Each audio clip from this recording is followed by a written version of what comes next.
ಈ ಬದುಕ ಹೆಂಗ್ ಬದುಕಾಕತ್ತೇವೆ ನಾವು? ಸುಂದರವಾಗಿ ಬದುಕಾಕತ್ತೇವ ನಾವು?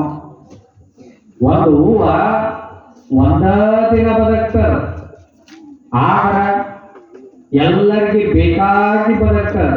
ಓ ಮಲ್ಲಿಗೆ ಕಾಕಡ ನೀನೆಂತ ಬಾಕಡ, ಅರಳಿ ನಿಂತೆ ಬಡಬಡ ಉದುರಿದೆ ಗಡಗಡ, ಒಂದೇ ದಿನದ ಜೀವನ ಆದರೂ ನಿನ್ನ ಜನ್ಮ ಪಾವನ ಅಂತ ಒಬ್ಬ ಕವಿ ಬರೀತಾನ. ಹೂವ ಒಂದ ದಿನ ಬದುಕಿದ್ರು ಗುಹೇಶ್ವರನ ಒಂದು ಸನ್ನಿಧಾನಕ್ಕೆ ಅರ್ಪಿತವಾಗಿ ತನ್ನ ಜೀವನವನ್ನ ಪಾವನ ಮಾಡಿಕೊಳ್ತದ. ಆಗ ಭಗವಂತ ನಮಗೆ 100 ವರ್ಷ ಕೊಟ್ಟಾನಲ್ಲ, ನಾವ್ಯಾರಿಗೋಸ್ಕರ ಬದುಕಾಕತ್ತೇವೆ? ಯಾರಿಗೋಸ್ಕರ ಬದುಕಾಕತ್ತೇವೆ? ಒಣ್ಣಿಗಾಗಿ ಸತ್ತವರು ಕೋಟಿ, ಎಣ್ಣಿಗಾಗಿ ಸತ್ತವರು ಕೋಟಿ, ಮಣ್ಣಿಗಾಗಿ ಸತ್ತವರು ಕೋಟಿ, ಗುಹೇಶ್ವರ ನಿನಗಾಗಿ ಸತ್ತವರನ್ನು ನಾನೊಬ್ಬರನ್ನು ಕಾಣೆ ಅಂತ ಅಲ್ಲವ ಬರೀತಾನ. ಎಂತ ಅದ್ಭುತವಾದ ಮಾತಾಡ. ನಾವು ಬರೀ ಹೆಣ್ಣು ಮಣ್ಣು ಮಣ್ಣು ಅಂತ ಬಡಿದಾಡಿ ಕೋಟಿ ಕೋಟಿ ಜನ ನಾವೆಲ್ಲ ಸಾಯಕತ್ತೇವೆ.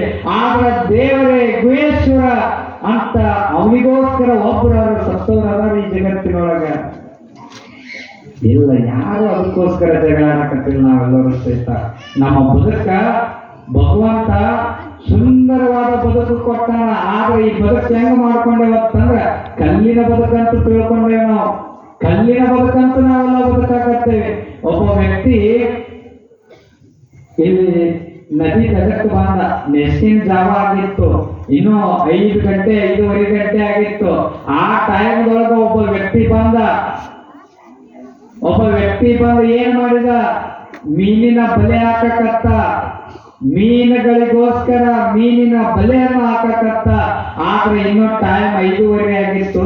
ಇಲ್ಲಿ ಬರುವಾಗ ಏನಾಯ್ತು ಅಂದ್ರೆ ಇಲ್ಲಿ ಆರ್ದಿ ಒಳಗ ಒಂದು ಚೀಲ ಬಿದ್ದಿತ್ತು. ಆ ಮೀನುಗಾರ ಬರುವಾಗ ಆ ಚೀಲಕ್ಕ ಎಡವಿ ಬಿತ್ತುಗಳೇ ಈ ಚೀಲ ಇಲ್ಲಿ ಯಾಕೆ ಬಿತ್ತದಂದ್ರೆ ಇದ್ರೊಳಗೆ ಏನೋ ಇರಬಹುದು ಅಂತ ತಿಳ್ಕೊಂಡು ಆ ಚೀಲ ತಗೊಂಡು ಎಲ್ಲಿ ಹೋದ?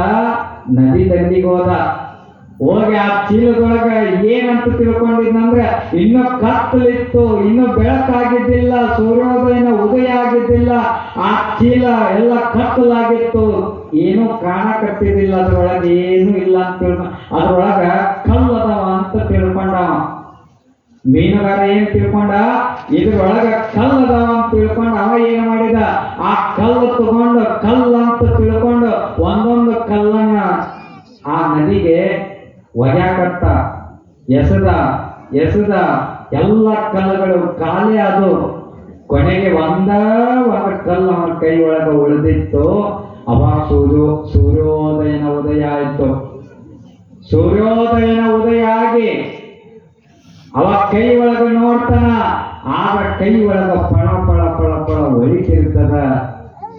ಅವ ಕಣ್ಣು ತೆಗೆದು ನೋಡ್ತಾನ. ಬೆಳಕಿಗೆ ಅವನ ಕೈ ಒಳಗ ಕಲ್ಲಿರ್ಲಿಲ್ಲ.